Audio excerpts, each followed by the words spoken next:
చర్చలో ఉన్నారని నువ్వు ఒక ప్రకటన చేశావు. ఎవరు చేయమన్నాడు ఆ ప్రకటన? నువ్వు ఆ ప్రకటన చేసినప్పుడు చంద్రబాబు నాయుడు గిల్లాడు. 23 మంది అసలు నువ్వు వాళ్ళే చంపేశారు. అట్లా ఒక రకంగా దెబ్బతిన్నావు.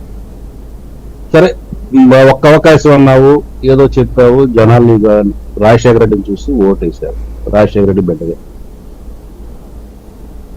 6 నెలల్లో నేను మీ గుండెల్లో ఉంటాను శాశ్వతంగా అన్నారు. ఎస్, 6 నెలల పాలనకే జనాల గుండెల్లో కొనుక్కోయి దింపాడు.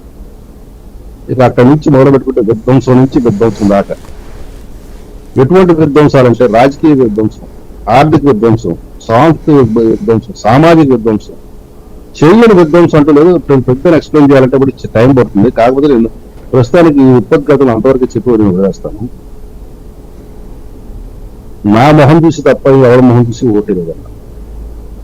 దేవుడు దయా ప్రజల ఆశీర్వాదం అంటే నా వెంట్రుకు కూడా ఎవడో పేర్లేదన్న. ఇట్లా పలు పదాలు. పవన్ కళ్యాణ్ 2 చోట్ల ఓడిపోయినాడు. దిక్కు లేదు, వాళ్ళని గుర్తు లేదు, గుర్తింపు జెండా లేదు, అజెండా లేదు. ఎన్ని కోతలు కొయ్యాలని కోతలు కూర్చారు. 4 పెళ్ళాలని స్టెప్నీలు అన్నాడు. ఏదో అసలు నోటికి హద్దు పొద్దు లేకుండా మాట్లాడారు. గౌరవం అనేది డిక్షనరీలో వేరే పదాలతో మొదలైంది. సరే, వాళ్ళు ఏం ఆయన చివరిలో ఒక శ్లోకం ఇచ్చాడు. ఆయన జనాలు ఆ శ్లోకంలో ఫాలో అయ్యారు. అదేంటంటే,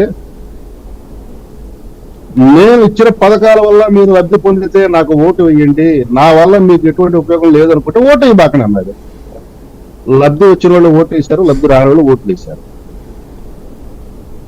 2019 వచ్చిన ఓట్లు 1,55,00,000 చిల్లర. అంటే ఇక మైనస్ ఫిగర్స్ చెప్పడం సుమారుగా 1,50,00,000.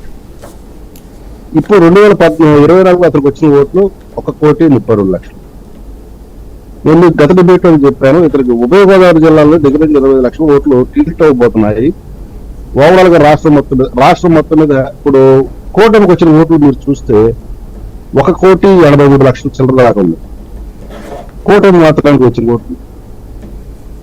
ఇది మీరు గుర్తుపెట్టుకుంటే ఇప్పుడు మీకు విషయం అర్థమవుతుంది.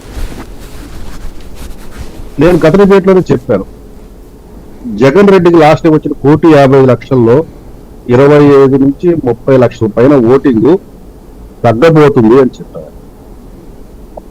మా కూటమికి ఓవరాల్ గా దానితో పాటు అదనంగా పెరగబోతుందని చెప్పారు. ఇప్పుడు వాళ్ళకి 39.97% ఎంత వచ్చింది, 40% చెప్పుకున్నారు, తప్పేం లేదు.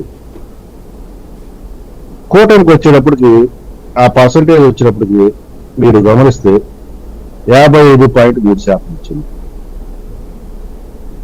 ఓవరాల్. ఇప్పుడు చెప్పండి, అంటే టీడీపీకి 45.6